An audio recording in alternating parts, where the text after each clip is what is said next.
Hi everybody, I'm Dr. Vinay Kumar. Today I want to continue my explanation about tenses. In my previous video, I had given an introduction to the tenses. In that video, I told that in English language we have 12 tenses. Broadly dividing, we have 3 tenses: present tense, past tense and future tense, and each tense has 4 categories. Present tense has 4, past tense has 4 and future tense has 4. So altogether there are 12 tenses. And also I told one more thing that everybody should remember if you want to learn tenses very well. That is the different forms of a verb. A verb, for example, the verb go, that's the original form of the verb, and that original form of the verb will have 2 different forms. One to be used with a singular and one to be used with a plural. Example, go is always plural. It goes with a plural word. They go. And the word goes, it's singular and it goes with the singular word. He goes. So present tense verb has 2 forms. One is go and one is goes. Usually the present tense singular can be formed by adding the letter S or ES to the verb. Come, comes. Come is plural and comes is singular. And that's the way we change into singular. It is just the opposite to the nouns. Nouns, we add S or ES to change that into plural, whereas verb, we add S or ES to change that into singular. So that is one thing I wanted you to remember. And also the other forms of the verb. I told you a verb has the present tense form, the past tense form, the past participle form, the present participle form. Present form, past participle form and present participle form. I wanted you to remember these things so that it will be easy for you to learn the tenses. Now, having told about the introduction of the tenses in my last video, I would like to take one tense in each of my next videos. So today's video is about one of the tenses. We will take the present tense. Present tense, as I told you, has 4 categories. The categories are simple present tense, present continuous tense, present perfect tense and present perfect continuous tense. So there are 4 categories under present tense. Now we will see in this video, we will see simple present tense. Simple present tense is always used with the root word, the verb's root word. Example, I'll give you the word go once again.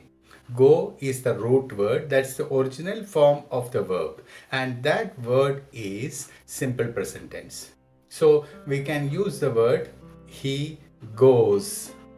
As I told you, goes is the singular form of the verb, and so when he is singular, we have to use the singular form of the verb with that singular. So it should be he goes to school. But if I change that word he to they, the word will become they go to school. Am I clear now? Okay, I'll give you 1 or 2 other examples. He writes letters. He writes letters. And they write letters. They being plural, I have to change the verb into plural. So writes will become write. They write letters. Always remember the first person pronoun I and the second person pronoun you are treated as plural. So the sentence becomes I play football every day, or you read a letter once a week. I hope you are clear.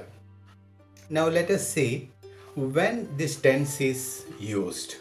We should know the formation of the tense and also when it is used. Only then we will be able to use the tense in the correct place. Otherwise, it becomes a mistake. So you should be very thorough with when and where we have to use this tense. Now let us find out where this simple present tense is used. Now mainly simple present tense is used to show a repeated or habitual action. If you have a repeated action or if you have a habitual action, we use simple present tense. For example, suppose I have the habit of biting my nails, then I can say, I bite my nails. My friends play football every Sunday. Sachin Tendulkar hits a century in every match. This is to show a habitual action. I bite my nails. The meaning of this sentence is I have the habit of biting my nails. Sachin Tendulkar hits a century. The meaning is Sachin Tendulkar has the habit of hitting century. So to show a repeated or habitual action, we use simple present tense. Always remember the rule.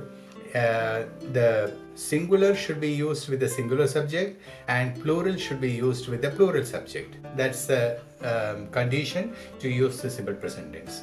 Now, other than repeated or habitual action, we use this particular tense to show the universal truth.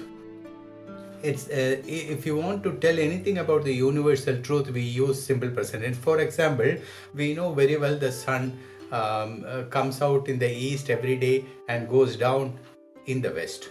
And it's a universal truth. So we can tell the sun rises in the east. It's not the sun is rising in the east, the sun rises in the east. So that's a universal truth. And so to show a universal truth, we use simple present tense. And also we use to show a planned series of action that comes in the future.